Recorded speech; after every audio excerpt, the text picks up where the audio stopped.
Meus prezados irmãos, meus amigos, gostaria nessa oportunidade de repartir com vocês uma parábola e um fato real encontrados no capítulo 16 do Evangelho segundo Lucas. No capítulo 16, versículo de 1 a 9, nós temos a parábola do mordomo infiel. E depois, a partir do verso 19 até o verso 31, final do capítulo, nós temos a história de Lázaro e do homem rico, né? E entre a parábola e o fato real, nós temos aqui uma aplicação do Senhor Jesus, quando ele menciona a questão de servir a dois senhores, que não podemos servir a Deus e a Mamon, que é o Deus das riquezas. E no versículo 14 até o verso 18, ele tem uma repreensão, ele faz uma repreensão aqui aos fariseus que eram avarentos. E isso nos ajuda a entender, né? E nós vamos começar nossa meditação com a história de Lázaro e o homem rico. E o que tem me levado a repartir com meus irmãos e amigos essa palavra é por causa de uma interpretação popular que não tem apoio bíblico. Ou seja, a primeira coisa é que Lázaro e o homem rico não é uma parábola. É uma história verídica, porque ela tem um nome próprio, Lázaro. E o Senhor Jesus só não deu o nome do homem rico para não deixar a sua família em sofrimento. Ele mencionou que tinha 5 irmãos, né? Então, o que tem me levado principalmente é por causa da interpretação que foi dada que esse homem estava no inferno. E na nossa tradução, Revista Atualizada, diz: e no inferno estando em tormentos. Só que a palavra grega que está aqui no original é Hades. Não pode ser traduzida como inferno. A palavra que é traduzida como inferno, em outros lugares do Novo Testamento, é Guiena, com referência lá àquele vale de Gerinon, né? Que é a origem dessa palavra. Então eu quero compartilhar com meus amados irmãos, meus amigos, primeiro, a história verídica do Lázaro e o homem rico. Depois nós vamos voltar para a parábola do mordomo infiel. E vamos verificar que os dois textos se encaixam tão perfeitamente como mão e luva, né? Então um é parábola e o outro é o fato real. Então Jesus contou primeiro a parábola e depois ele contou o fato real para mostrar como aquela parábola, aquela advertência, ela podia realmente acontecer, como aconteceu com esse homem só chamado de homem rico. Então, algumas coisas que me chamaram a atenção nos meus muitos anos de estudo da palavra, mais de 50, 55, a primeira coisa é que o Senhor Jesus ele disse que esse homem rico, ele se vestia de púrpura e de linho finíssimo. Então isso pode ser uma referência simplesmente a um tipo de roupa cara, né? De uma pessoa que era rica. Mas o problema é que essa roupa ela é descrita em Êxodo capítulo 27 como sendo a roupa do sacerdote. Os sacerdotes se vestiam de púrpura e de linho finíssimo.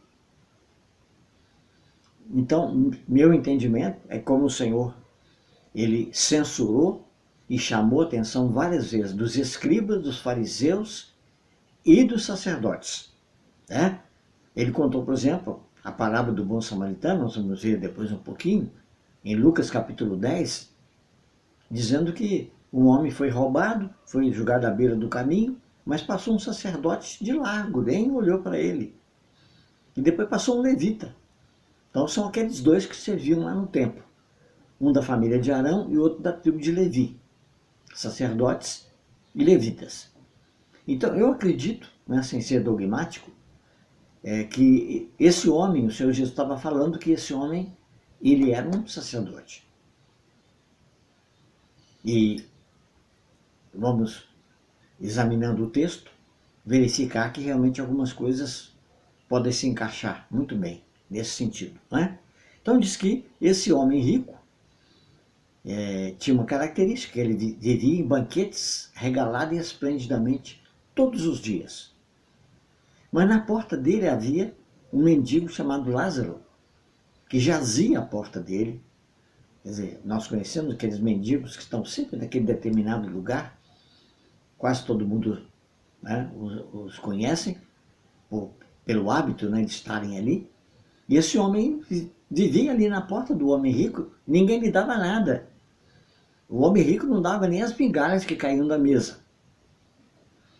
Então o que nós temos, né, aqui é uma situação de uma pessoa de grande abundância, de uma vida muito farta, e o outro vivendo na penúria, né?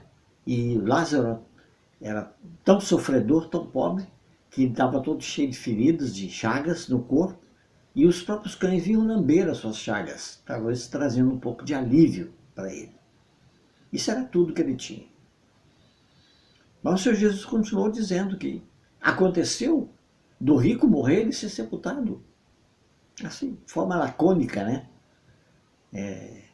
Morreu, foi sepultado. Mas o Lázaro, ele, quando morreu, foi levado pelos anjos para o seio de Abraão. Veio uma comitiva de anjos para levá-lo até o seio de Abraão. Naquela época de Jesus, era uma figura, uma maneira de se referir ao paraíso. É o lugar onde estão aqueles que morreram em Cristo, né? Como o ladrão na cruz, e como Paulo mencionou, 2 Coríntios capítulo 12. Ele diz que foi ao paraíso e foi ao terceiro céu. Muito bem. E então, a palavra de Deus, né, o Senhor Jesus já nos dá essa descrição marcante da diferença entre um e outro. Ou seja, na terra, a diferença deles era tremenda. Um de alta sociedade, rico, abastado, e o outro miserável, profundamente necessitado. E aí, então vem o texto, né, que eu disse que realmente me levou a trazer essa meditação com vocês, né, que dizendo que no inferno, estando em tormentos. Só que a palavra aqui no original é Hades. E essa palavra não tem como ser traduzida como inferno, absolutamente. Aliás, é interessante, eu fiz uma pesquisa no Velho Testamento, e todos os lugares do Velho Testamento onde aparece a palavra inferno, a palavra original do hebraico é Sheol, que é a mesma palavra com o mesmo significado do Hades, que é uma palavra grega. E em todas elas não há como ser traduzido a palavra inferno. Aliás, tem alguns textos que são extremamente estranhos. Por exemplo, se você ler o livro de Jonas, Jonas foi engolido, né, por um peixe, e aí nos diz o texto lá que ele estava no inferno, e ele clamou ao Senhor do inferno.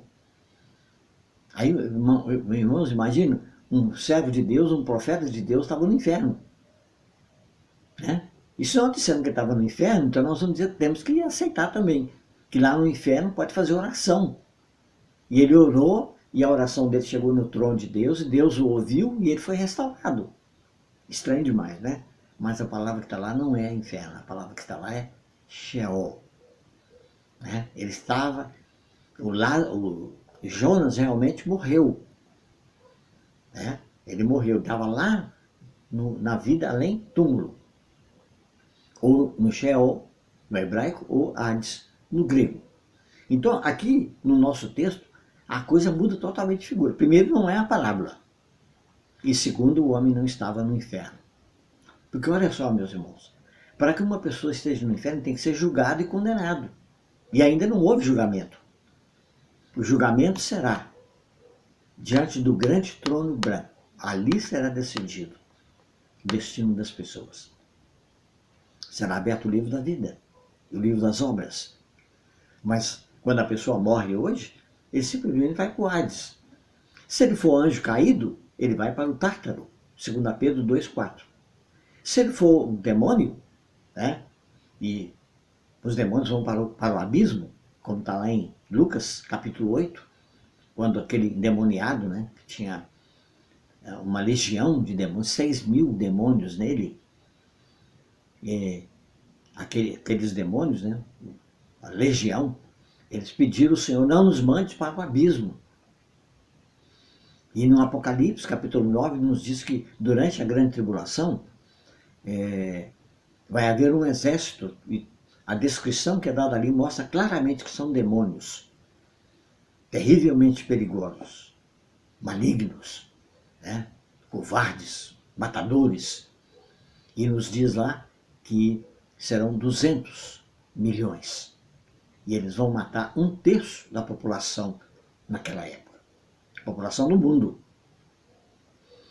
Que hoje chegaria a 2 bilhões e 300 milhões ou até mais. Então, esse homem não estava no inferno, ele estava no Hades, né? E ele ergueu os olhos e viu ao longe Abraão e Lázaro no seu seio, né? Seio de Abraão, figura na época do paraíso. E então ele fez uma oração, ele clamou, né, pedindo ao pai Abraão que permitisse que o Lázaro molhasse a ponta do dedo na água e refrescasse sua língua, porque estava atormentada naquela chama. E alguns concluem disso aí que ele estava no inferno, porque mencionou chama, mencionou fogo. Mas, meus irmãos, a primeira coisa é o seguinte: esse homem não está mais na terra, ele não tem mais um corpo físico. Portanto, esse fogo que é mencionado aqui não pode ser o fogo que nós conhecemos aqui na terra. Lógico, um espírito ou alma não pode ser queimado pelo fogo que nós conhecemos. E aí então, Abraão vai dar uma resposta para ele, que será um outro ponto positivo do que eu estou falando, né? Que esse homem não estava no inferno e que ele não foi levado para aquele lugar porque não creu, porque rejeitou a graça de Deus ou coisas desse tipo. Mas nós vamos prosseguir no outro vídeo, o Senhor nos permitir.